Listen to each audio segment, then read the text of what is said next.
નમસ્કાર, સત્યમેવ જયતે લાઈવ ન્યૂઝમાં આપનું સ્વાગત છે। મહીસાગર જિલ્લામાં ગુલિયન બારે સિન્ડ્રોમના શંકાસ્પદ કેસો નોંધાતા જિલ્લા વહીવટીતંત્ર અને આરોગ્ય વિભાગ સંપૂર્ણપણે એલર્ટ મોડ પર છે।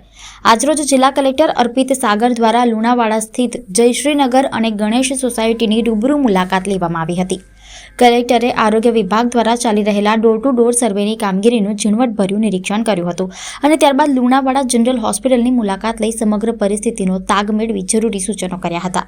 આરોગ્ય વિભાગની કામગીરી અંગે માહિતી આપતા કલેક્ટરે જણાવ્યું હતું કે લુણાવાડામાં હાલ આરોગ્ય વિભાગની 21 જેટલી ટીમો કાર્યરત છે। જયશ્રીનગર સોસાયટીમાં સઘન ચેકિંગ હાથ ધરીને 9 વાગ્યાથી 59 જેટલા ઘરોનો અને ગણેશ સોસાયટીમાં 61 ઘરોનો સર્વે પૂર્ણ કરવામાં આવ્યો છે। મેડિકલ ઓફિસર અને ફિમેલ હેલ્થ વર્કર સહિતની ટીમો ઘરે ઘરે ફરીને બાળકો તથા નાગરિકોના સ્વાસ્થ્યની તપાસ કરી રહી છે। જો કોઈ વ્યક્તિમાં બીમારીના લક્ષણો જણાય તો તેમને તાત્કાલિક હોસ્પિટલમાં ખસેડવાની વ્યવસ્થા સુનિશ્ચિત કરવામાં આવી છે।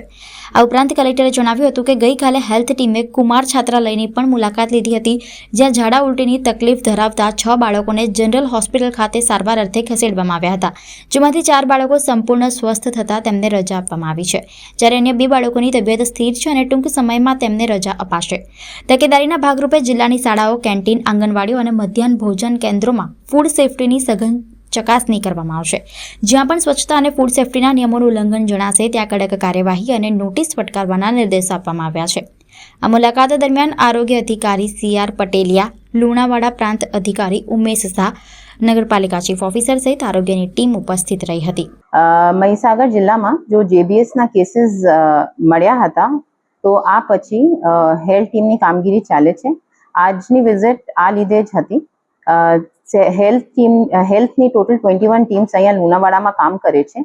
હવે મારી વિઝિટ થઈ છે જયશ્રીનગરમાં, જેમાં હેલ્થ ટીમને એક હેલ્થ ટીમ હતી, જેમાં જે લોકોને સવાર 9 વાગ્યાથી 59 હાઉસીસના સર્વે કર્યા છે અને જો કોઈ બાળક કે માણસ હાઉસ ટુ હાઉસ થયા છે અને કોઈને પૂછવામાં આવ્યા છે કે કોઈને કઈ બીમારી કે કોઈ સિમ્ટમ્સ છે, તો જો જ્યાં સિમ્ટમ્સ મળે છે ત્યાં એમને હેલ્થ ટીમ ચેક કરે છે અને જો જરૂર પડે હોસ્પિટલમાં પણ મોકલે છે। બીજું ગણેશ સોસાયટીમાં પણ મારી વિઝિટ થઈ હતી, જેમાં 61 હાઉસીસના સર્વે થઈ ગયું છે હવે સુધી અને આમાં પણ એવી રીતે જ થયું છે। તો આ 21 ટીમ્સ જેમાં MO, FH છે, એમને સાથે પણ હેલ્થ ટીમ સતત કોન્ટેક્ટમાં છે અને એમના સારવાર જ્યાં થાય છે એમના સ્ટેટસ પણ લે છે।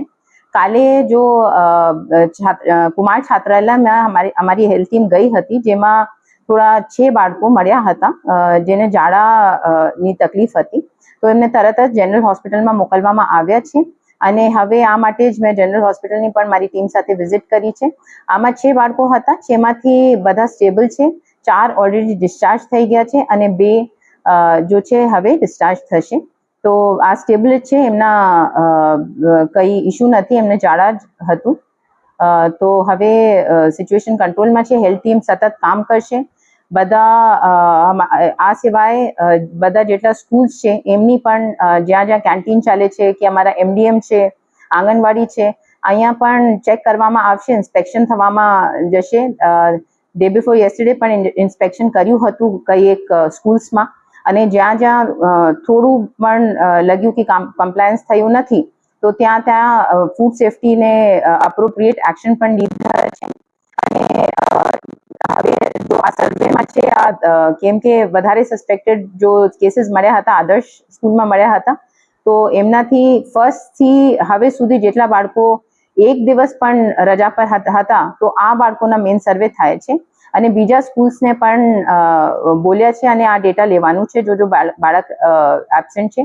મોટા ભાગે લુણાવાડાના જ છે, પણ ખાનપુરના અને સંતરામપુરમાં પણ બાળક છે, તો ત્યાંની ટીમ પણ ત્યાં આજે જ વિઝિટ કરશે। કાલે જે વિભાગ છે બક્ષીપંચના, એમના હેડ સાથે મારી વાત થઈ છે, તો એમને કાલે વિઝિટ કરવાની છે અને કાલે એમના એક પર્સન પણ વિઝિટ કર્યા છે। એમને એકદમ સ્ટ્રિક્ટલી બોલ્યું છે કે કાલે ફૂડ સેફ્ટી ડિપાર્ટમેન્ટના ટીમ પણ વિઝિટ કરશે અને જો કોઈ એમના કમ્પ્લાયન્સ નથી, જો હાઇજીનના ઇસ્યુ હશે તો એમને રાઇટિંગમાં નોટિસ અપાશે અને આ લોકોને મેં કડક ભાષામાં કહ્યું પણ છે કે આ લોકોને દરરોજ વિઝિટ કરવાની છે અને હાઇજીનિકલી એકદમ બાળકો માટે સેફ રહે એવી રીતે કામ કરવાનું।